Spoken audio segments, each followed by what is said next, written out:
المرنيسي werd in 1940 in een harem in Marokko geboren. Over haar jeugd in een harem schreef ze een boek getiteld Het verboden dakterras. Daarna schreef ze een boek, De Europese harem, waarin ze uitlegt hoe Westelingen reageerden op het verboden dakterras.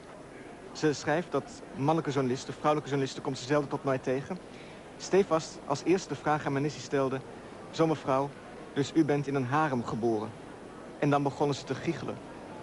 Ons beeld van de harem als een plek waar vrouwen naakt, wellustig en onderdanig zijn, blijkt volgens Mernissi totaal niet te kloppen. In werkelijkheid zijn de vrouwen in een harem gekleed, strijdvaardig en zeer machtig.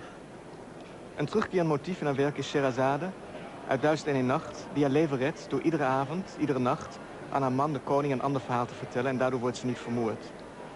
Haar werk, Mernissi's werk, is tegelijkertijd een apologie van de verbeeldingskracht en een apologie van de cultuur waarvan ze zich niet heeft kunnen of willen bevrijden. Ze beschrijft de harem tegelijkertijd als een paradijs en als een gevangenis. Dat leidt soms wel eens tot merkwaardige zinnen, zoals bijvoorbeeld: vrouwen worden in de islam, net als christenen en joden, als gelijken van de mannen beschouwd. Ook al krijgen ze minderheidsstatus met beperkte burgerrechten, waardoor ze geen toegang hebben tot het maatschappelijk besluitvormingsproces. Zijn vrouwen in theorie de gelijken van een man? Of ook in praktijk? Of alleen in de fantasie van Mernissi? In this book, Sherazade Goes West, at the end of it, you describe a beautiful scene. You are in New York, you go into a shopping mall, and you try to buy a skirt. And then the salesperson, the woman says, I don't have your size. All I have is size 6, you are too big. And then you have a revelation. Could you tell me about what happens to you at that moment? Yes. The revelation is I always I had big hips. Okay. And in my Fez Medina, when I'm walking, tall with big back, they always, oh, wonderful, wonderful. Now I always kept in my mind that it's very sexy to have a big hips. Mm-hmm. And here I am, where she tells me it's 36, which is 36 is not even my knees. And I was just struck me then that the worst harem is if you could tell me that I should have size 36, which means that you never grow to become a mature woman. You have to be small. And then I realized that the harem of the clever Westerners is to block women in time harem, not in space.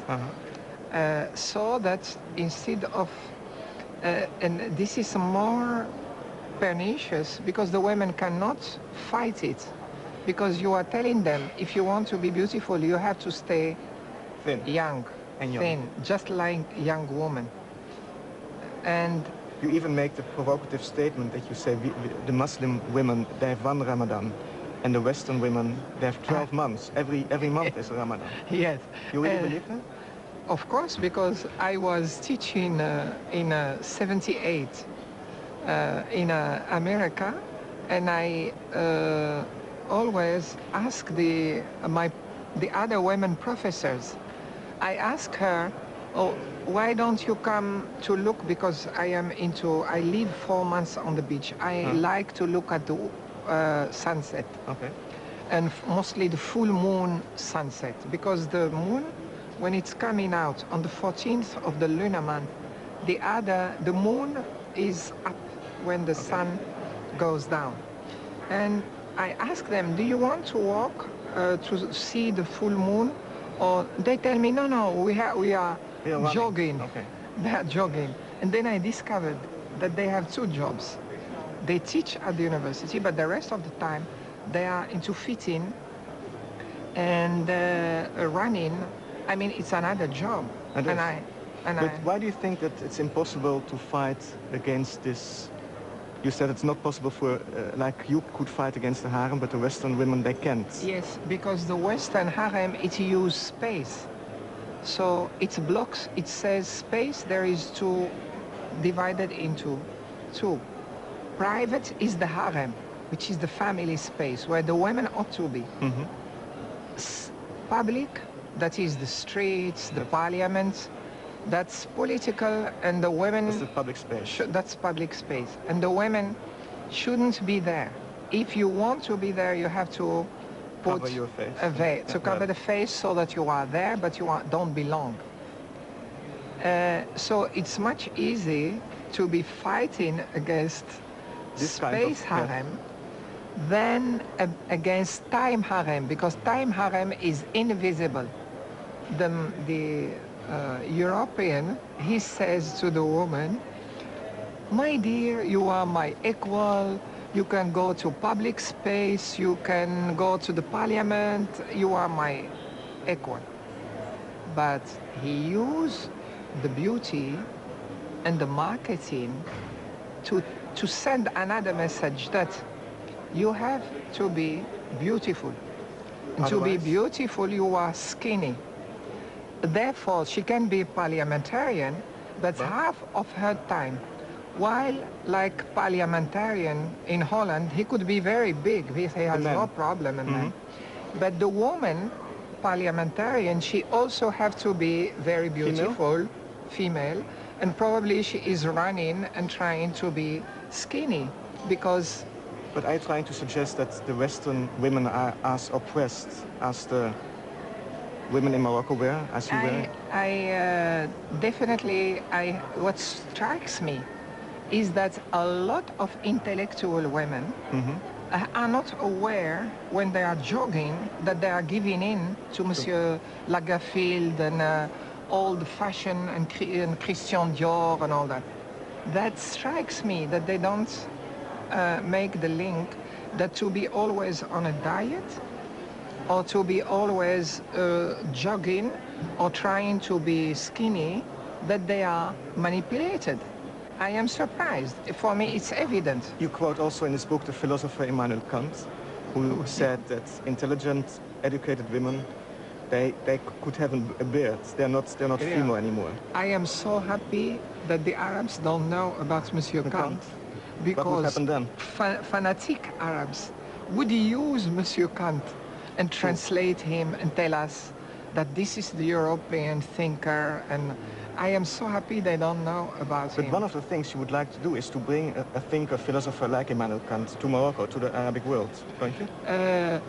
I think he will have a problem of credibility because in the Arab world, the idea is the woman's brain is powerful and more powerful than the man because he can manipulate the woman is Shahrazad. Shahrazad can, you see the story of Shahrazad? She marries this king who was angry because his first wife betrayed him. So, but he didn't know he was angry. He said every day, I want to marry a woman, he kills her in the morning. But Shahrazad analyzed him and started telling him stories with suspense. So that by the end, he says, okay, I have to know the story.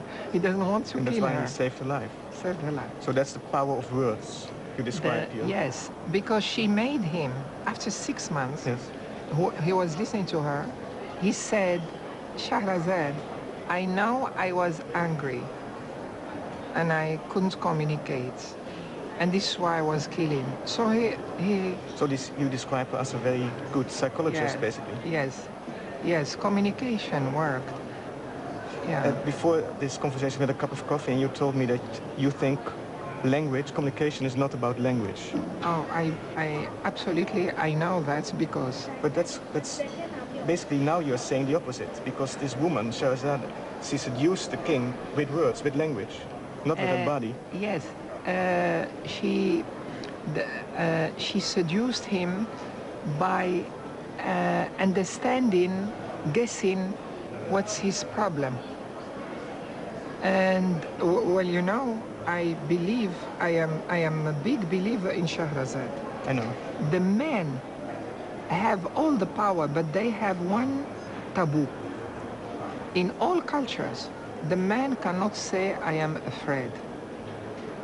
Men cannot talk about fear. And I think this is Shahrazad's genius, is when she sees a violent man, she knows it's a man who is afraid.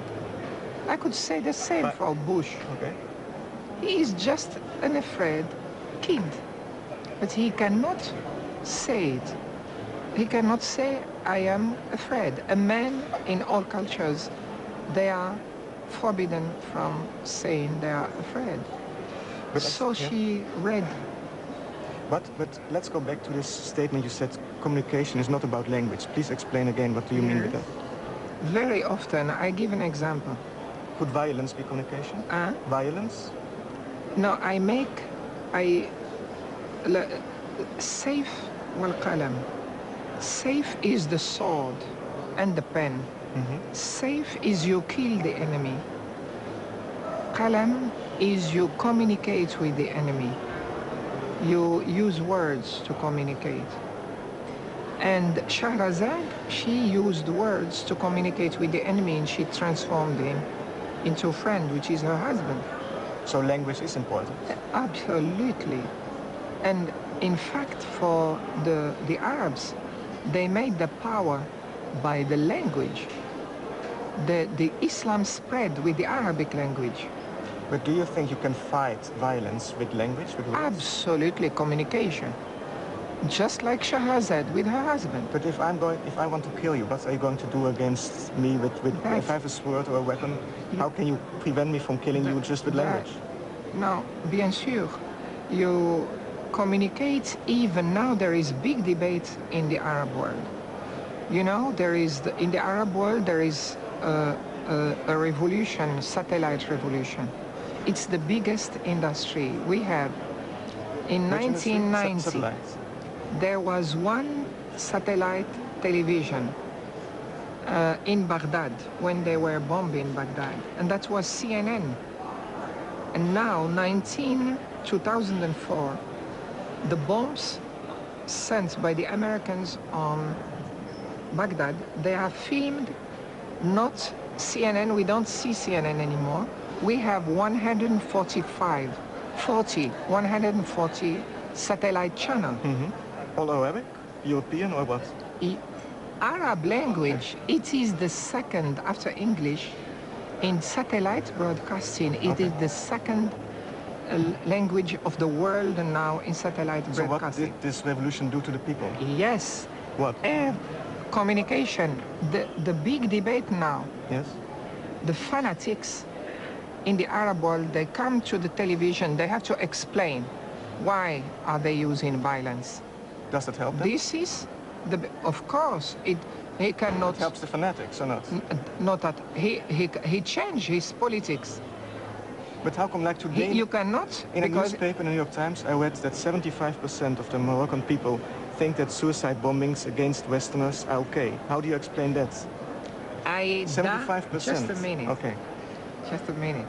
You see, these statistics you are giving, there is a lot of money going in selling you the idea that the Moroccans are terrorists. This is not by chance that you have these statistics and not mine. But was in the New York Times. So you say but the New York Times for me, New York Times for me, it's corporate money. New York Times is not sacred, and it's not democracy. It's not. It's corporate money, just like the American army. So what do you think? Who is behind? So why are you so? Why do you believe what's? I'm asking you if. Why don't you try to see what Al Jazeera is saying? Do you think Al Jazeera is saying something else? Of course they are. So what are they saying? Okay, alors, this is for me the challenge. My dream is someone, a young communicator. You are penman, you are writer. That my dream is you don't get your information only from American sources, but also from Arab sources. But this is our job. So how many people in Morocco do you think would approve suicide bombings? By the way, I don't believe that these statistics, Yeah. I am a sociologist. Okay, I know. So when you are telling me how much we need money to do this survey in Morocco, so I am not like the statistics of the New York Times. I doubt very much, because I heard a lot of their statistics they do by telephone. Of course, sometimes. Now, it is impossible. I'm a sociologist. In the Arab world, if I make a telephone and someone told me, are you for suicide bombing or not? But I don't answer. An Arab doesn't answer such a serious question on the telephone, because we think that if the police, some kind of police is calling, we don't answer this kind of telephone calls. This is why I don't believe in the statistics. So could you do research on this subject, or is it impossible? Because you're saying you can't do it by phone. There is research on the topic, and there is statistics on the young people. In like my university, Mohammed V, I can give you the name of the sociologist who is your age, who has done lately statistics, and of course there is a lot of scorn for violence, because the Arabs are now anti-violence, because they see the killing every day of Palestinians and of Iraqi. So there is a huge anti-violence movement in the Arab world. So the violence turned the Arabs into a peaceful, made them peaceful. Yes, absolutely. It is recreating the jadal, which is that you kill with, you fight with words, not with arms. Okay, thank you.